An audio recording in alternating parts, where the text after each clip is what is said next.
Picture this. It is a Saturday morning. You finally have a completely clear schedule. No urgent emails, no deadlines, no fires to put out. Just a quiet, empty house. You should feel relieved, but instead, within 10 minutes of sitting on the couch, you feel a creeping sense of dread, a tight chest, a wave of unearned guilt, and suddenly an overwhelming physical urge to just get up and find a problem to solve. Society provides convenient labels for this behavior. You are called type A or a workaholic or praised for being incredibly productive. Modern psychology identifies this restlessness as a specific physiological state, a survival loop where the nervous system remains stuck in high alert mode even when the danger has passed. This diagram illustrates the Calmness Threat logic. Notice the inverse scale. As external stimuli drops toward zero, your internal threat level spikes into the red. Your brain perceives silence as a state of extreme vulnerability. The struggle to relax persists even when the to-do list is empty. For a body trained for crisis, the absence of activity signals a lack of defense, making the act of resting feel exposure-prone and dangerous. This reflex often takes root in early environments defined by unpredictability, high stress, or erratic adult behavior. In those households, silence rarely indicated safety. It served as a warning period. Quiet was simply the tense atmosphere that preceded a storm.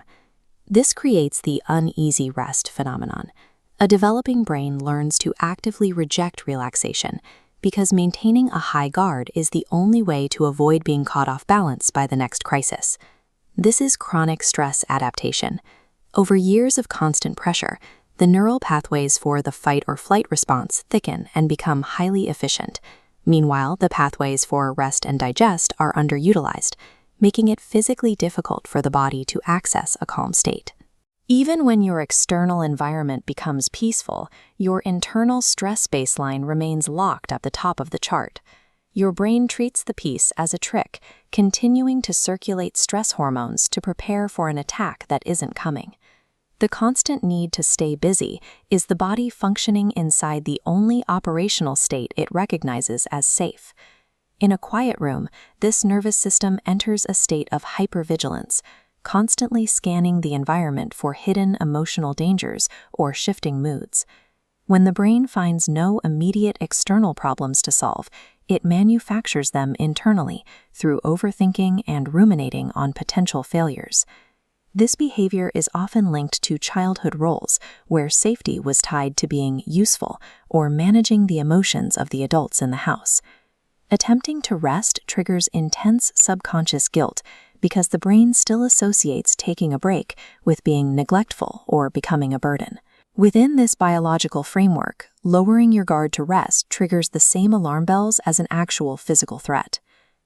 This leads to a destructive paradox. When a life finally achieves absolute stability, the internal dissonance becomes almost unbearable. When your inner world is at a 10 and the room is at a 0, the brain experiences profound discomfort. To resolve this, we often seek to bring the room up to a 10 through a single deliberate act of chaos.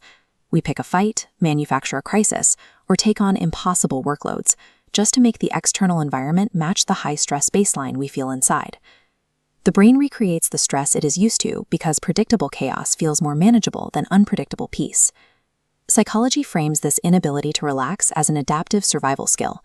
It is evidence of a nervous system that successfully prioritized protection over comfort during a period of genuine threat. The tragedy lies in the timing.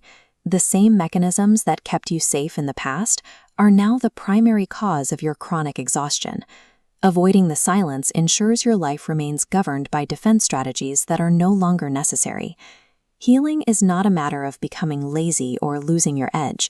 It is a process of intentionally updating your nervous system to recognize current safety.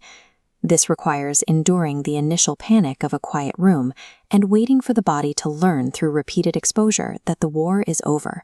You are left with a single question to evaluate your schedule. Are you actually busy, or are you just running from the silence?